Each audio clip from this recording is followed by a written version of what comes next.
Hi there, welcome to my YouTube channel. So today's deck tech, having a break from Lord of the Rings Commander cards today, and I'm going back old school. This is a card that I've had for a while, and I've had it on MTGO, and I've actually now got around building it in real life, and I'm having so much fun of it, I've now converted it to MTGO, and this is the deck today. So you all know what you're here for. You're here for Lathliss, Dragon Queen.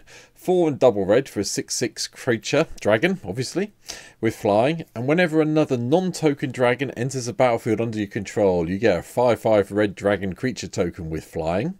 And then you've got fire breathing kind of attached to it. For dragons, red and colourless, dragons you control get +1/+0 until the end of turn. Now, the reason I'm going back to M19 and going to Lathliss is we started doing some sort of like fun stuff at my club, and I was talking about it on stream, and I decided that it was time I did something that wasn't Mirim or wasn't the dragon. I like dragons. Dragons are probably one of my favourite creature types in Magic, and I figured it's time I did a mono red one. So Lathliss was the easiest choice to have as a leader, and this is what the deck looks like. As usual, start with the lands. We've got all the snow-covered mountains you can think of. And then these are backed up with Valakut, Temple of the False God, Zorkason, Crucible of Defiance, Command Tower, just because, Forgotten Cave, and Nykthos. Yeah, Nykthos is here. You're probably wondering why. Well, Valakut, I've got no way of real searching it out, but it does give me a backup win condition that eventually I'm hoping I'll be able to get to, so that's why it's here. But the ramp side of it, I've had to go heavy. Lathliss costs 6 on her own, as we can see from over here. There you go. And you want her out early to start abusing her ability to get the extra dragons as you cast the other dragons.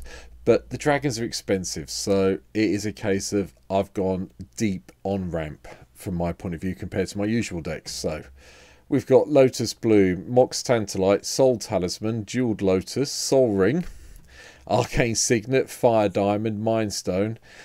I am classing Ruby Medallion as ramp. People can argue that with me, I've got no issue with that at all. But Ruby Medallion cuts the cost for all my red spells down by 1 for starting, so that makes the dragons easy to cast.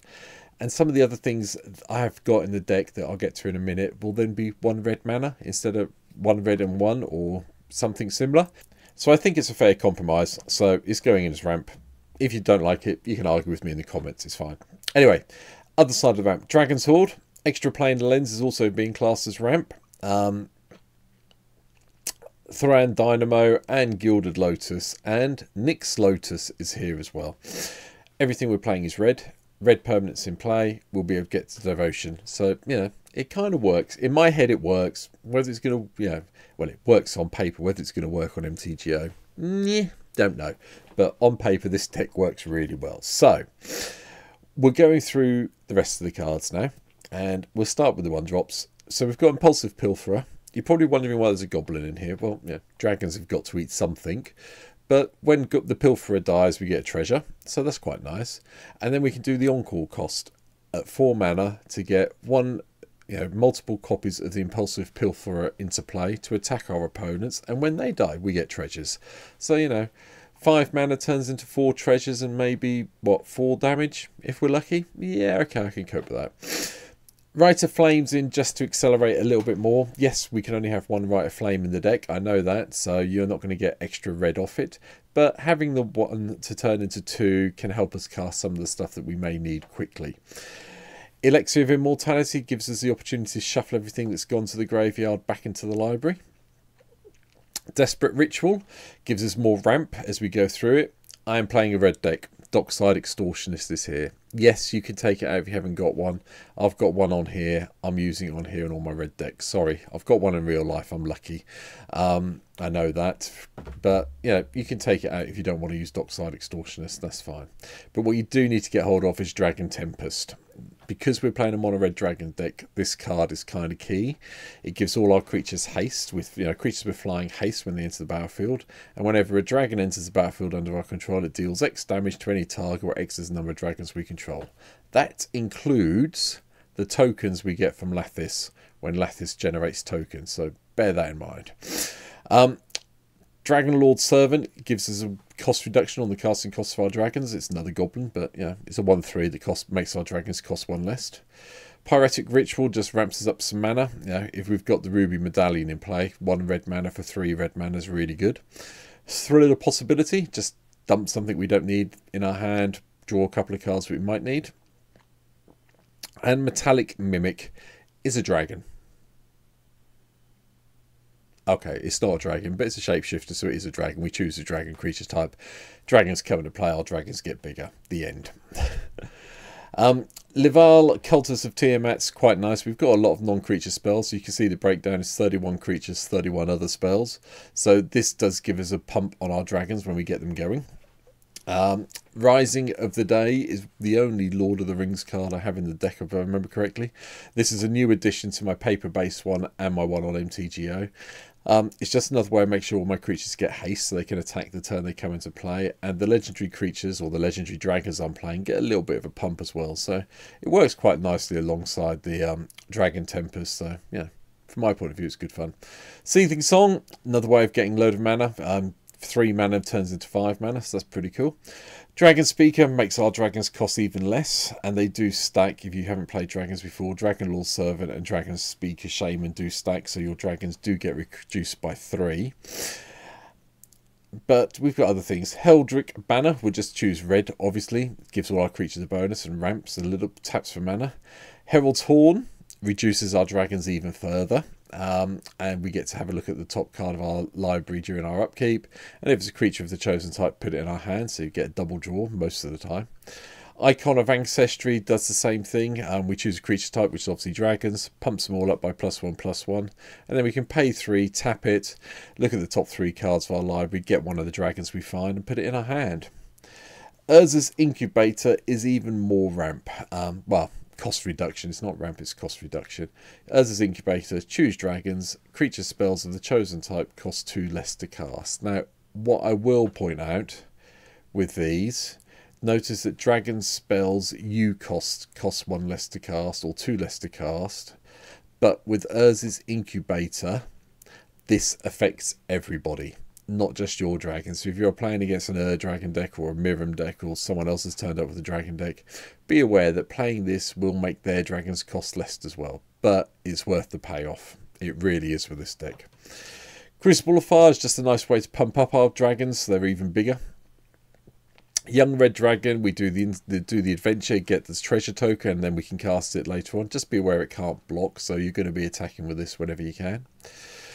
Atushi, the Blazing Sky, gives us some treasures when it dies, or we get to exile the top 2 cards of our library and play them next turn, which is fine.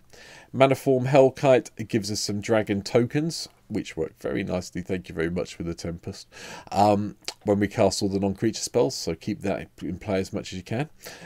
Unexpected Windfall, just as a draw some card, discard something, draw 2, get a couple of treasures. Panharmonicon, if an artifact or creature entering the battlefield causes a trigger ability of a permanent you control to trigger, that ability triggers an additional time.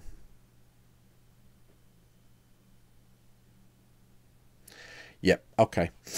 Right. Rusi, the Falling Sky, that's just a nice way of wiping the board out if we need to. Or the ground pounders anyway, not the flyers.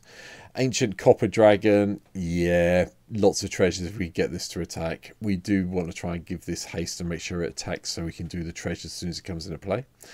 Tyrant Hellkite, get some damage in, nick everyone else's artifacts. If you've got 20 more artifacts, we win the game. Okay. Scourge of the Throne gives us all dethrone for all our creatures, so that's quite nice. And then whenever the Scourge of the Throne attacks for the first time each turn, if it's attacking the player with the most life or tied for the most life, untap all attacking creatures and get an additional attack step. Your dragons will kill someone very quickly with this card happening.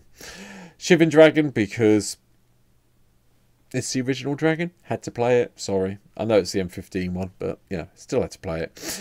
Tyrant of Carriages just nugs something for 4 when it enters the battlefield, then pumps itself with proper fire breathing. And Rorik's Blade Wing. 6 mana, 6/5 flying haste. Again, it's a legendary creature. It does become a 7/5 if we have this in play. Again, it's part of my... I remember these cards from back in the day when Onslaught came out. I'm playing it. Sorry if you don't like it, replace it with something else. Balefire Dragon, when it deals combat damage to a player, it deals that much damage to each creature that player controls. Yep, cope with that plan. Dragon Mage does the whole Wheel of Fortune thing. Discard our hand, draw 7, so dig through your deck. Just make sure you don't discard your Elixir of Immortality when you do it. Killmouth Dragon.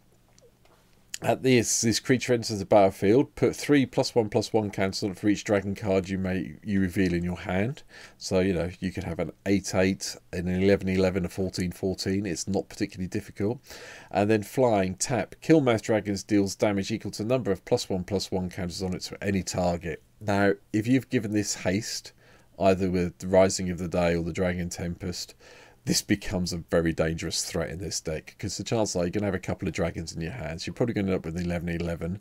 They can tap the turn it comes into play, either to attack for 11 if you've got no blockers to face in the air, or you're just going to shoot something for 6 and maybe clear the way out for all your other dragons to go in. Yeah, good card. Not played enough. Comes from Legions. So just bear it in mind. Anyway, Spawn of Thraxus. Enters the when Spawn of Thraxus enters the battlefield, it deals damage to any target equal to the number of mountains you control. Hence why we have a mana base mainly of mountains. Terror of Mount Velius. It just gives all our creatures double strike, which makes it silly. Dracoseth, the Maw of the Flames, does 4, 3, and 3 to any targets when it attacks. So, you know, and it's a 7/7 at the end of the day, so you might nug someone for 11 the turn it happens. Scourge of Kerr Ridges. Flying, 1 and a red, deals 2 damage to each creature without flying. Or then 5 and a red, you do 6 damage to each other creature with flying. You're probably going to use the 1 and the red most of the time just to keep wiping your board clear. Ultravelt Heldkite is here as well. Whenever a creature dragon you control attacks, create a 6/6 red dragon creature token with flying. Another way of getting more dragons into play. And the Fire Dragon is also one that comes in and nugs something for the amount of mountains you control. Now, the Fire Dragon is the only one I'm on the fence with at the moment. I will be honest about it, because if I just do a little bit of filtering in the background on MTGO, and we go into red, and we go into sets. Now, somewhere down here, if I can find the set. Boom, boom. Bear with me 1 second. Okay, found the card I was looking for. I am actually taking Fire Dragon out. I want to prove that I do change my decks around. Fire Dragon hasn't worked out particularly well for me because of its 9 mana cost. However, this is why we have all the Snowlands. Rimscale Dragon is that much better. 2 in a Snowland, tap target creature and put an ice counter on it. Creatures with ice counters on them don't untap during their controller's untap steps. You get to lock down quite a lot of stuff. Even the indestructible stuff, as long as it hasn't got hexproof, can be locked down by this dragon. And I just want to prove that I do change my decks when I'm building. So here we go. But that's it. That is my take on Lathliss, the Dragon Queen. Hopefully you've got to this stage of the video. So if you've enjoyed it, please hit the subscribe button. Help me out. Help me get my numbers out. Leave me a comment. Let me know what other mono red cards you think should be in the deck. I know Dragon's Approach is one everyone's going to mention. I'm just going to say it now. Yes, Dragon's Approach is fine. However, successfully you need about 20 Dragon's Approaches, and that cuts down your slots for dragons and all the ramps. So I went down the ramp side instead of Dragon's Approach, just so we're clear for that. But that's that. But, you know, help me out. Hit the subscribe button, hit the like button, leave me a comment. I do try and respond to all the comments. And if you didn't like the video and you hit the dislike button, please leave me a comment, tell me why you didn't like it. But I'll be back soon with probably a Lord of the Rings commander. So thanks for watching this one. Take care. Enjoy the deck. Bye.